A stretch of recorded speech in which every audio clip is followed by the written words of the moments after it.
In the summer of 2001, living and working as a contractor in Phoenix, Arizona, I scored 4 tickets to see the Diamondbacks play the Cubs at Bank One Ballpark. I took 2 clients to the game, Michael, a home builder, along with his future wife, and Jim McCullen, a road builder. We had pretty good seats, a little north of first base, a couple sections up. I am a diehard Cubs fan, as was Michael's girlfriend. Michael and Jim are fans of the game, Michael partial to the Angels, Jim a Dodger fan. I suspecting Jim today is not very happy with Michael, since Jim's Dodgers have now taken Michael's Ohtani. The D-backs jumped on the Cubs, but the lead went back and forth. The crowd was pleasant, as is usual, but there was one kid that kept giving me a hard time because of my Cubs hat and shirt. I was good-natured about it and gave back when I could, but he really became obnoxious. He was 12 or 13, and his parents seemed embarrassed by his behavior, although they didn't do much to calm him down. In the top of the 6th inning, Cubs' Ron Coomer came to bat. Michael had his glove, and he had it on.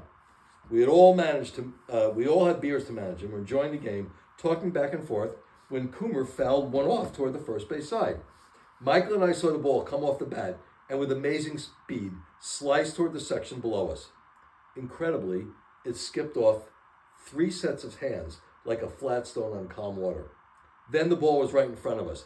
And the next moment, Michael was sitting there stunned, the way a boxer looks when he gets knocked out, blinking and involuntarily nodding his head.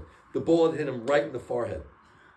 You could see the imprint of the stitches within seconds. None of us spilled over. That's happened to me one time before. It was pretty amazing.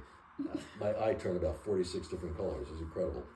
You could see the imprint within seconds. None of us spilled our beers, which were in hand, but Michael never raised his glove. As he sat there dazed, the ball rolled, and that annoying kid grabbed it. Medical staff were on Michael within minutes. He checked that okay, and was soon telling jokes and had the whole section laughing. Now the kid was taunting us with the ball. Michael wanted it, but the kid was being a real prick about it. I thought his folks were going to take him home. In the middle of the 7th, I went to get some hot dogs. I noticed that the vendor at the top of the stairs had brand new official league baseballs for sale, sorry Josh, along with Sharpies. I bought a ball and a Sharpie, and on a napkin, I practiced signing Ron Coomer's name 5 or 6 times. Oh, no. I took the ball out of the box and signed it Ron Coomer, sticking the napkin and Sharpie in my pocket. Didn't look half bad, though I had no idea what Coomer's real signature looked like. The usher at the top of our section saw what was going on, and I asked if he could please give the ball to the guy who got hit. He figured out what I was up to, and he said he would. I asked him to say it was from Coomer and not to let it on who it was really from. He agreed, and from the top of the stairs, I watched as he gave Michael the ball. He said, I was asked to give you this. A couple minutes passed, and I went back to our seats. Michael told me about the autographed ball he'd received and how great it was that they did that. I remarked how classy it was of the opposing team, my beloved Cubbies. At this point, still, only the usher and I knew what was going on. In the bottom of the 8th, Michael and the kids were still joined. Michael wanted the ball that actually hit him, willing to trade the autograph one for it. They debated back and forth, and the kid finally agreed to the swap. They made the trade like a couple of kids, each hanging on until they released grip of their respective balls. By the way, I really should have reworded that, but you get the idea. I was laughing so hard inside I thought I would give it away. In the top of the 9th, the kid became more obnoxious than ever, especially because Sosa had just struck out to end a threat.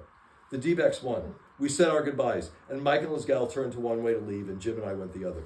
The kid was still giving it to me, his parents looking apologetic and sheepish. With the parents looking on, and Jim and I going up the stairs with the exiting crowd, I said, "Here, kid, here's the pen I signed the ball with. Thought you might like to have it." I took the Sharpie and I handed it to him. "What do you mean?" he asked. I said, "This is the pen I signed the ball that you traded for." He insisted that Ron Coomer signed the ball. I said, "No, it was me." His parents were now watching and smiling a little.